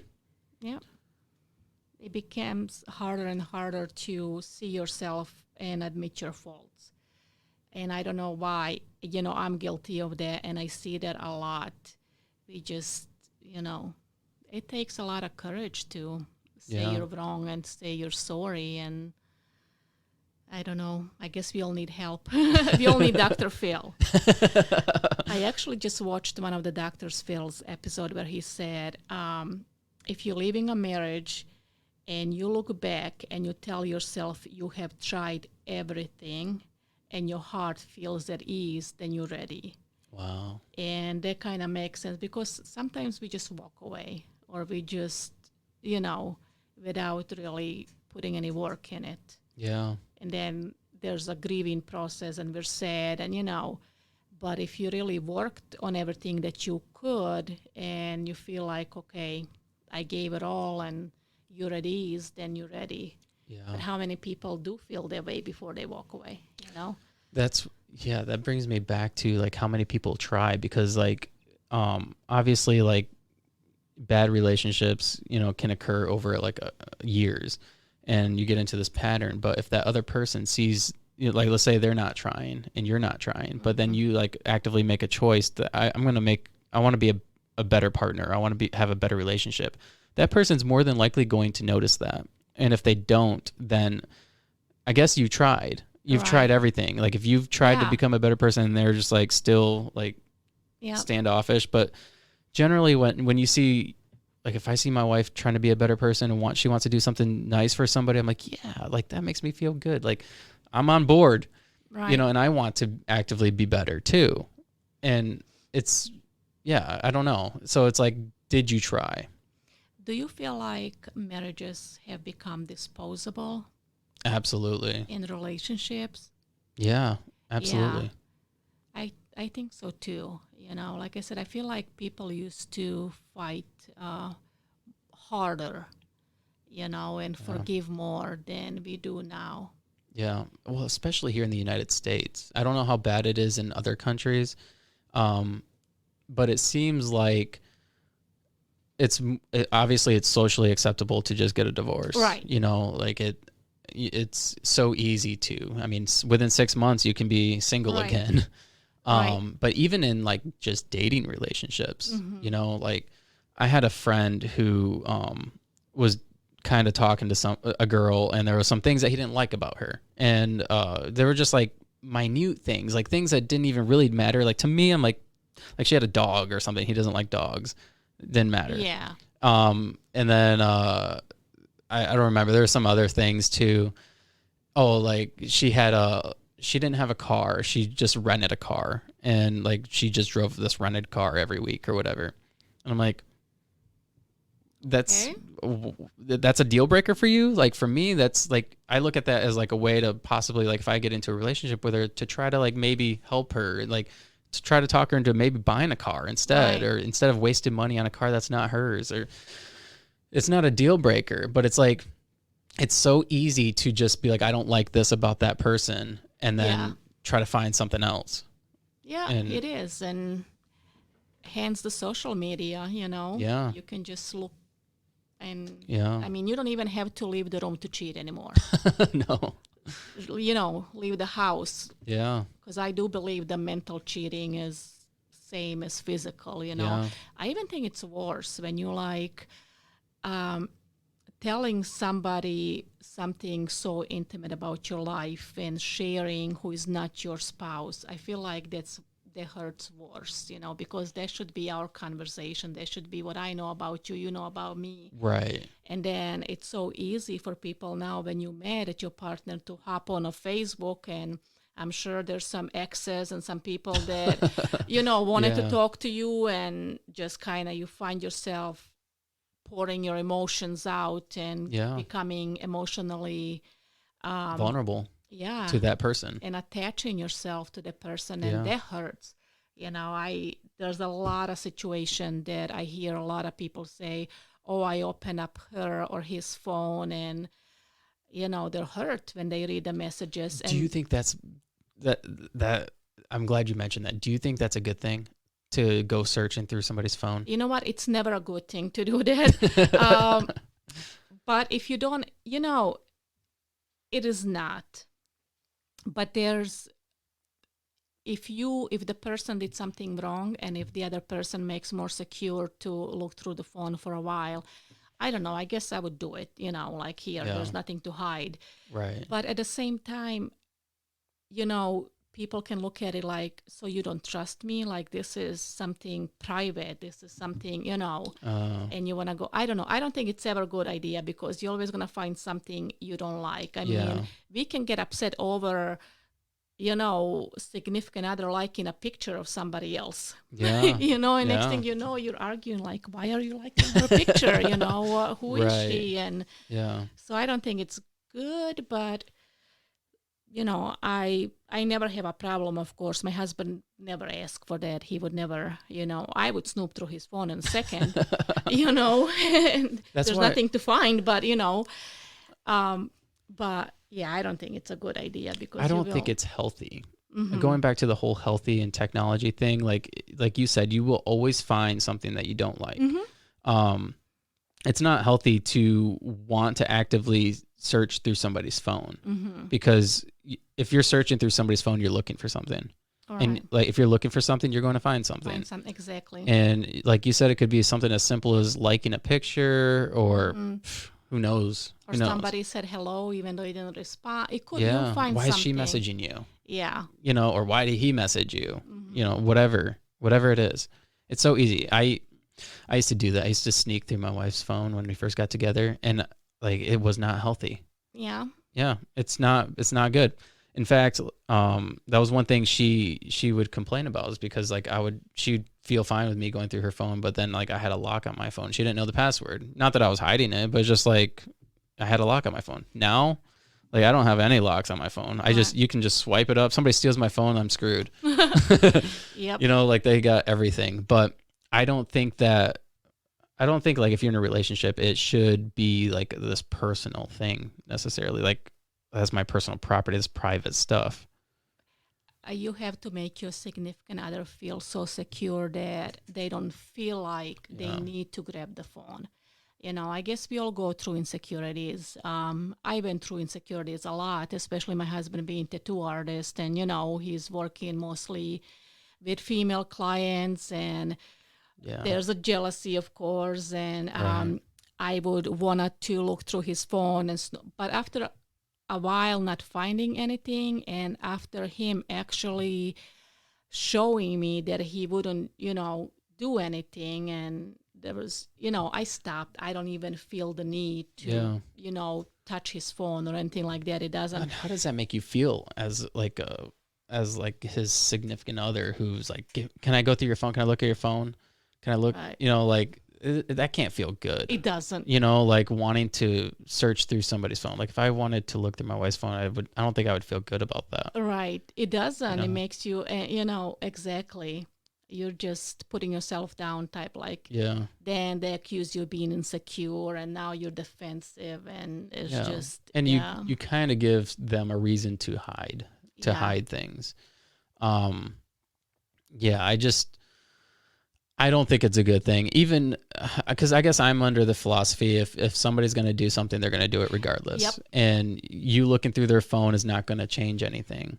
You know, it might help you in that moment to feel better, but also it's also beneficial to have conversations. To like, if you see somebody looking at something, like, hey, what are you looking at? Who is that? Yeah, there's nothing wrong with that, but I guess like even if like, you're sneaking through somebody's phone, I don't think that's healthy. Right. I just don't think there's a female on earth who hasn't done it. You know, you just want to see. Yeah. But like I said, I went through that phase because I was just like, he just has so many clients, you know, and all of that. And like I said, it took him just kind of proving to me like I'm not doing anything wrong. So, and then you reach that, you know, stage like I don't even care anymore, you know, like not, you know, I'm like so secure, and you made me feel so comfortable that I don't even think about going through your phone anymore. So that's important. I think that's our job as a significant other to, if the person is insecure, to make them secure, make them feel secure. But some people don't, you know, like you have those people that just regardless what you do, they're always insecure. But a lot of solutions would be, you know, we naturally become defensive. So you want to look through my phone, and now I'm you know, defensive. I'm hurt. Like, why? How dare you think I'm doing something? And now he's you know, person is thinking, oh, she's hiding or he's hiding something, and it's just escalate, you know. Right. So. Yeah, and it just creates trust problems. You know, and then trust problems, like if you can't trust me, then why are we doing this? Or you know, like if I can't trust you, then what's the point? Or if we can't trust each other, then we're just gonna do whatever we want anyways. If you're not doing anything, just let the person look through, and after a while, you know, they're gonna stop. Hopefully, you know. Hopefully. If you're not doing anything really, like what are you looking at? Nothing. There's a lot of people also that share husband and wife have the same Facebook. That's kind of funny to me. I think that's I don't think that's a good move. No. It's, you know, my people and his people are not the same, and then you have all this, you know, why is just, I never understood that, and I see that a lot. There's like a couple, they have a Facebook together. Yeah. I remember when I was younger, I had a Facebook with my ex-girlfriend.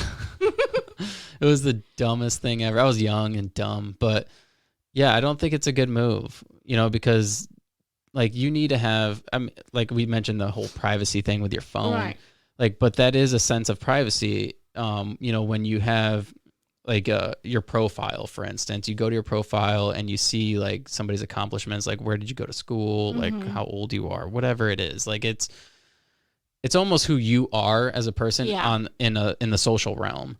And so like when you have the two people, it's kind of weird. It's a weird dynamic. You don't, and like if you have a friend who wants to get a hold of you, they don't know who they're messaging. Yeah, you know? and makes you think like, what happened?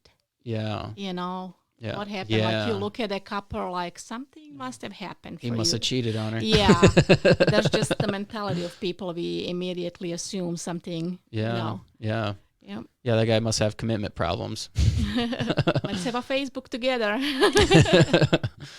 Yeah, I don't think it's good. Like if you have to force something publicly in order to trust somebody, then it's more than likely not going to work out. You know? Yeah. Like if you have to tell your significant other, you can't have your own Facebook because I can't trust you and we need to have a social media together, then if you can't trust them in that aspect, then is it really going to work out? Right. You know? Right. Because there has to be like some sort of baseline trust. I agree. You can't force it. I agree. Yeah. Well, I'm not there yet, luckily. I don't think I could ever share a Facebook. Yeah. It's just, it's like part of your world, like, your privacy. Sometimes you want to gossip with your best friend. Right. You know? Yeah. Sometimes your girlfriend might reach out to you and confide in you. And, it's not necessarily something for your husband to see, like I wouldn't want to see my wife's messages between her and her friends. Right. Like, doesn't matter. Yeah. I agree. Is there anything else you want to mention? We've been going for almost 2 hours. This was a great conversation. Yeah. No, I just enjoy, I always wanted to do a podcast. And me and my husband watch on Hulu, it's called Only Murders in a Building. Have you seen that? I have not. Oh my God, it's so cool. So it's about a podcast and murders in a building. Selena Gomez is in it. It's really good. And you should check it out. I think you and your wife would enjoy it. And I was like, I would actually do this, except when I realized how much work it takes. It's not just like get on it. It's like a full-time job. It really is. So it's awesome. It's one of those things that you could do it if you wanted. And you can do it as much as you wanted or as little as you wanted. But like if you truly want, because the podcasting space is very difficult to try to navigate. Like if you want to like take it to the next level, it's like you almost have to constantly be, it's like posting on social media. Like if you want to become like TikTok famous or like Instagram famous or whatever it is, like you always have to be kind of posting and in the algorithms and whatnot. And it's one of those things like you just constantly got to be doing it and posting something or whatever. So like that aspect can be a full-time job. Right. But like if you just want to do it for fun, like you can do it. You can do it from your phone. Right. Anytime you wanted. Yeah, I don't know. I thought about it, but thank you for having me. This was so much fun. I thought about even for the podcast doing like some sort of special episode like every now and then of like maybe just a special guest or something, and making it just like a private podcast for just like the listeners, like, and you, because there's this thing called what's it called? It's Patreon. So like if people pay for your podcast, they like essentially subscribe, then they get like a special episode or something. They get like content in exchange for it, like special content. So I thought about doing like guests, like a special guest type podcast. I don't know how I would do that, but if you would be interested in something like that, and you wouldn't mind coming here and doing like a special episode every now and then, that would be fun. Like I thoroughly enjoyed this conversation. Like we talked about we just talked about normal things, like the whole like going through your phone thing. Right. Like that's something that so many people do, and I think that it's so common, but it's not necessarily something that's talked about very often. So like talking about things like that, like that was fun. That was like it it just makes you relate to people more. Like, okay, I'm not the only one psycho Right. out there Right. who's going through my, husband's phone. Just kidding, but I love to talk. So yeah, definitely. If you Okay. ever want to have somebody come, I'm here. Okay. I can talk. Okay. Awesome. Well, thanks for doing Yeah. this. This was a lot of fun, It and was, for sure. you will for sure be back. Okay. Awesome. All right. Thank you. Yeah.